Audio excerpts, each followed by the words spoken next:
My name is Donald Strum, and I'm a partner in the product design department at Michael Graves, and I stand before you to share my thoughts about MG and its affinity for product design.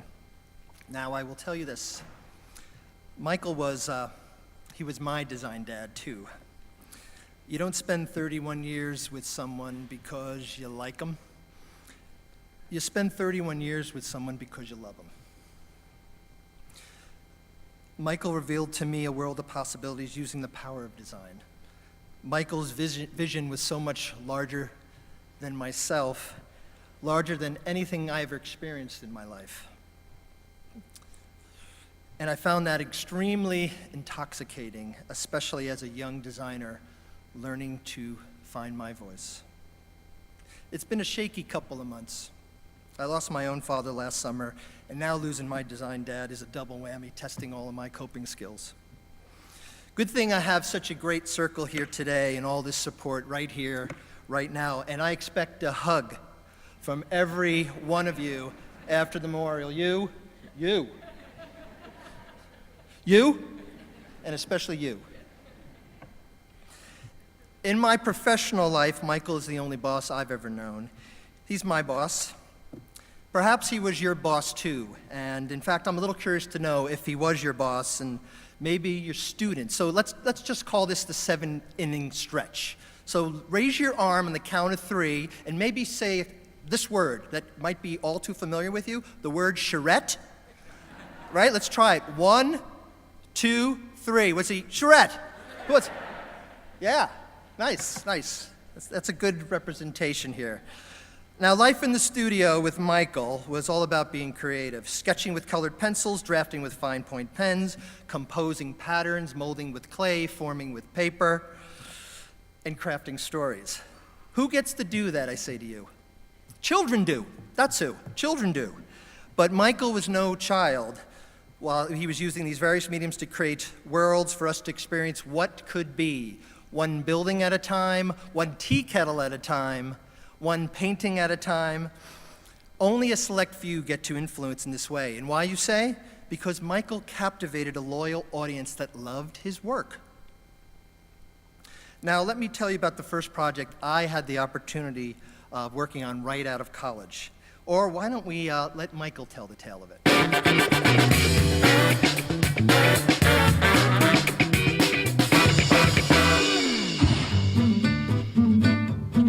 Even for those of us who hate getting up in the morning, it's hard not to crack a smile when you're greeted by this. Soon after I had designed it, I got a postcard from a French poet. And he started out by saying, "Damn you. I wake up every morning and I am not a morning person. I turn your kettle on and your kettle starts to scream at me and it makes me smile. Damn you." I love that. It was the spring of '85, the office was booming with buildings, and Alberto Alessi was coming to show Michael the first production prototype of the tea kettle.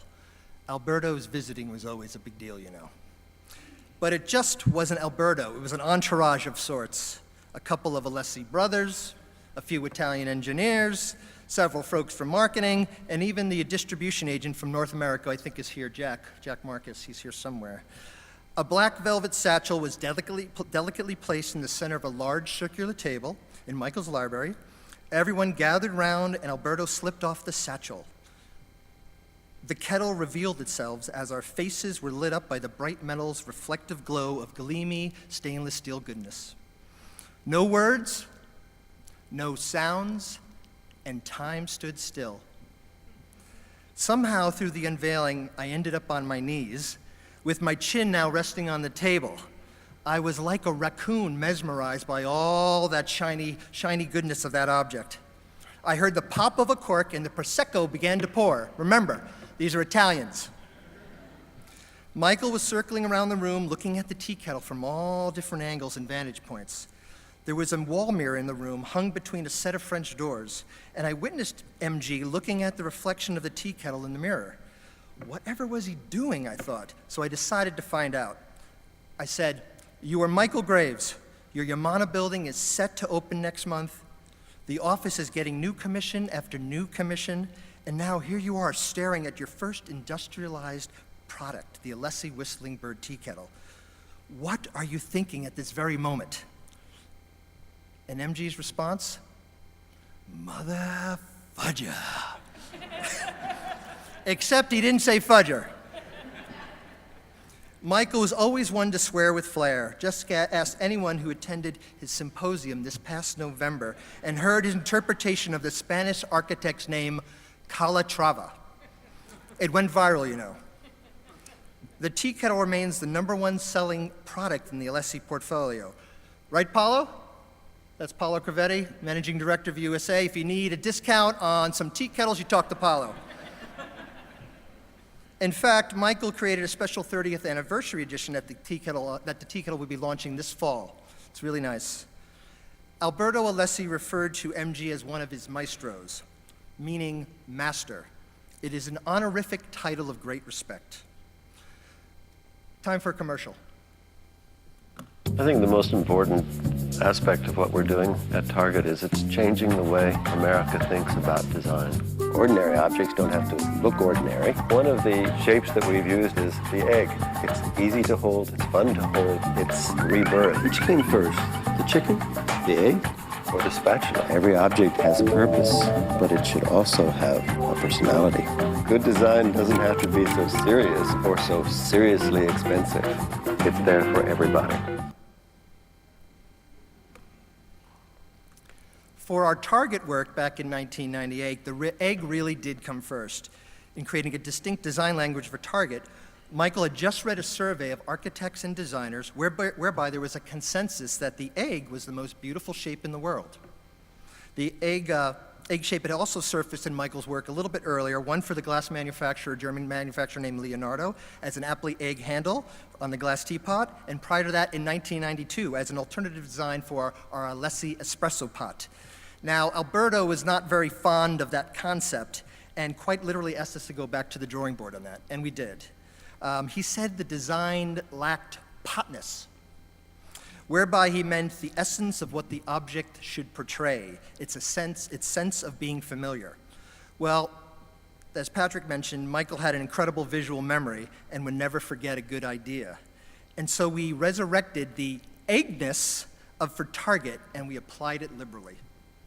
Years later, as Target firmly established itself as our modern-day Medici by the manner that they supported the 1,500 or so products we designed, I remember bumping into Michael and Minnie on several Sunday nights at our completely picked-through Princeton Target store. I would find Michael either straightening shelves of his products or he would find me. We would stand there in the aisle guessing what the sales were for that week, commenting on what was working, what wasn't, always rearranging something, and what we could do next for Target. This drove the store manager, basically, he was shaking in his khakis because he knew who Michael was at the time, he knew what the store looked like, how badly it looked like on that Sunday night, and he knew that Michael had a direct line to that man right over there, Steve Berkey, who is our Vice President General Merchandise Manager for 9 of our 15 prosperous years at Target. He was one of our biggest champions and supporters. Now that's a good egg.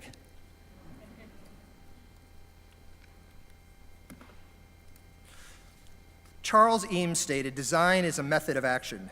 Method implies a commonality of process shared across all design disciplines, and action tells us that design is just as much about doing as it is about thinking. It's about making a difference, creating a positive, tangible outcome.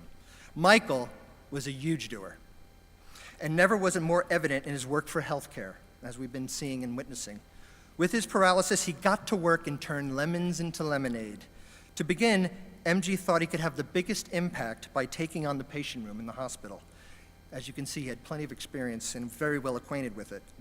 With their strong Midwestern roots, which aligned well with Michael's, Stryker Medical became the obvious choice, and we began to court them. Michael wanted to date them badly. With the emphasis on reducing patient falls, the spread of infection, and clinician injuries, we have been successful in providing great solutions and clear product differentiation in a very important and much more overlooked category.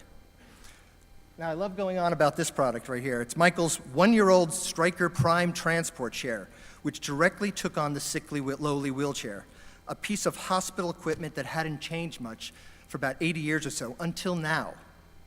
The results are improved patient outcomes, stellar sales, and every major industrial design award in 2014. Now, that's doing. Pretty good year, right, Mike Steffler? Now, Mike Steffler's out here. He's our VP of Global Research and Development and Innovation at Stryker, and he's represented here today. He was part of that first dating scene for us. He was on our first dates. It was a real bromance back then. And there will be much more to come in this healthcare arena, as you can see, and also in the retail elder care market, which you will see shortly, we assure you. Whoops. There we go. Often after a client presentation, I would circle back with Michael to gauge his pulse on how he felt it all went. He may have a comment with something or someone, and he felt pretty comfortable speaking with me about it. On my way out of his office, he would typically say to me, "Donnie, it won't be long now. It won't be long now." I took that to mean that the next phase of this creation process is upon us, and you must prepare for it as much as you can as we continue on this journey. Now Michael has moved on to the next phase of his journey, and I will miss him dearly. Thank you.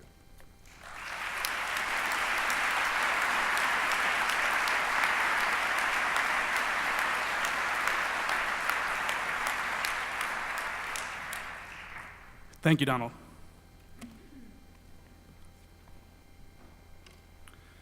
To make the biggest difference in the lives of elders, we had to find a partner who would focus with us on the products that people want at home that will enable them to maintain an independent, fulfilled lifestyle. We found the perfect partner, and together, we're going to change the world. It's now my great pleasure to introduce one of the most important product design clients we have, John Wilson, Vice President of Corporate Innovation, Kimberly-Clark.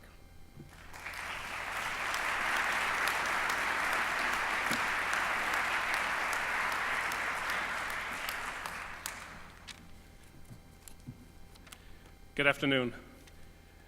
My colleagues and I came late to the Michael Graves party. By the fall of 2012, this legend of a man had scaled the heights of the design and architecture industries. However, from our very first meeting, it was readily obvious that the passion and ingenuity that had produced such inspired work over the course of Michael's illustrious career was now focused on a new opportunity, one that was crying out for his kind of paradigm-busting vision. As you've seen, Michael had taken on the healthcare experience and designed a series of breakthrough products that only he could see. And in doing so, it was clear that he was rewriting the narrative of what health and care should really be about. Now, our team had been busy back at the ranch working on a couple of ideas in the aging space, and they were around helping our elders bathe more comfortably and satisfactorily. But at that first meeting, it turned out that Michael had a few ideas himself, like some really good ideas, like 30 of them, from visions of how to redesign a rollator or a walker or a bathing stool or a bathing chair or a bathing wand, ideas that were stunning, the kind of ideas that I think will extend his redefinition of healthcare into new territories, carrying what I see the hallmark qualities of Michael Graves: functionally superior, aesthetically appealing. After all, how many of us really want to accessorize our walker with either a Wilson or a Penn tennis ball? It was a great first meeting. My colleagues, Elizabeth and Brian, were energized and excited, realizing this was an incredible and a unique opportunity.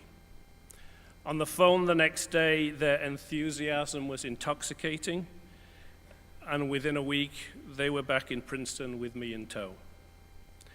I was enthralled instantly by Michael and his great team, and we realized there was a good match between our two companies.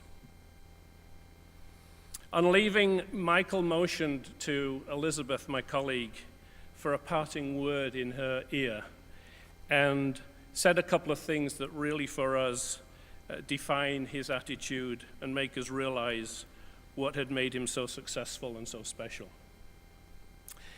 To me, and most of us, Elizabeth is Elizabeth. But Michael called her by her childhood name, and the name only her family call her by. Lizzie, says Michael. Lizzie, first of all, I love your scarf. Secondly, make this happen. It was also a little tip of the hat that the party wasn't forever. Thankfully, his presence endures, and we're anxious to bring his vision to fruition. But we'll also miss that glint in his eye after lunch or dinner when the cookie tray came around and somehow always stayed within his reach. Thank you.